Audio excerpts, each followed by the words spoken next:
welcome back on this Saints Day of Giving. I'm here now with Ervin Harrell of the men's volleyball team. Now, Ervin, how's the team looking going into the season? We are looking pretty good. We are lucky enough we haven't lost anyone from last year, so we've only grown as a team. We just finished our fall ball about a month ago, and we're really getting ready to prepare for our actual season in January. Fall ball went really well. We ended it off with a tournament at George Mason. We really got to play some good competition, so I think that's really prepared us for our season in January, so I'm excited for that. That's great to hear. Now, obviously, the team was doing very well before the COVID shutdown. How is it like to try and keep that momentum going after not playing volleyball for almost a year? Right. Yeah. We it was a little bit tough at first because we really started to get rolling right before kind of COVID shut down.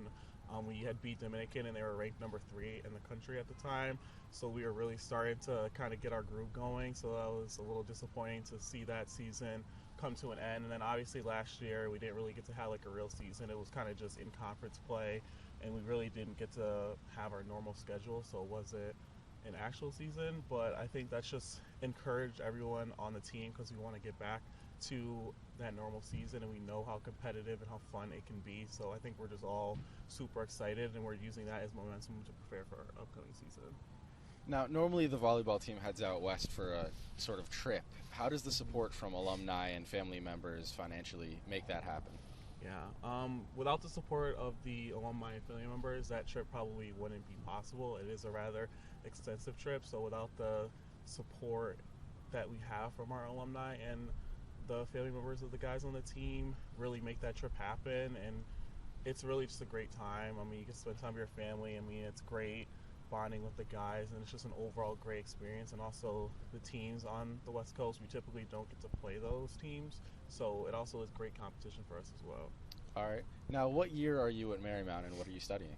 Oh, so I'm a senior here, so I only have about one semester left, and I'm studying biochemistry, so hopefully I plan to go to medical school Okay. after graduation. Is there any particular reason you chose Marymount?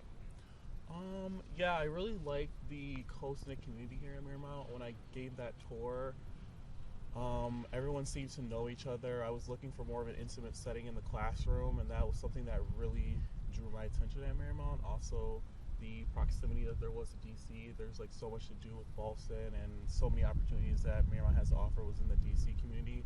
So that was something that definitely grabbed my attention when I was picking a school, and that's ultimately why I picked Marymount as well. Now, you're the president of the Student Government Association. How'd you work your way up into that role? Yeah, so I joined SGA my freshman year. I was just a senator for my first 2 years, and then last year I was looking for more of a bigger leadership role in SGA, so I was the vice president last year, and then I kind of took on the role as president for this year. I was super excited to kind of build communication between administration and the students. Advocating for the students as well was something that I was super passionate about, and I thought that I could really do some good change for the school as president, and that was something that I wanted to do at my last year here. Are there any major accomplishments of SGA that stand out to you, and also what are some goals for the future?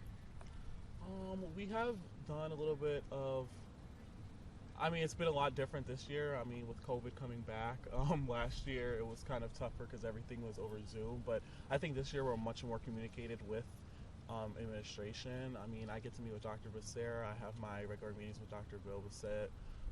Now SGA, we meet monthly with the president's cabinet as well to be able to really express the students' concerns and the voices and the good things that Marymount is doing. So I think that has been a great accomplishment at Marymount, is kind of just bridging that communication.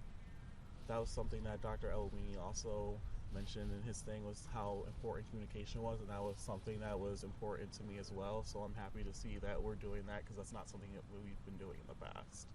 All right. Thank you so much for taking the time to talk with us, Ervin. Yeah, thanks for having me. No problem.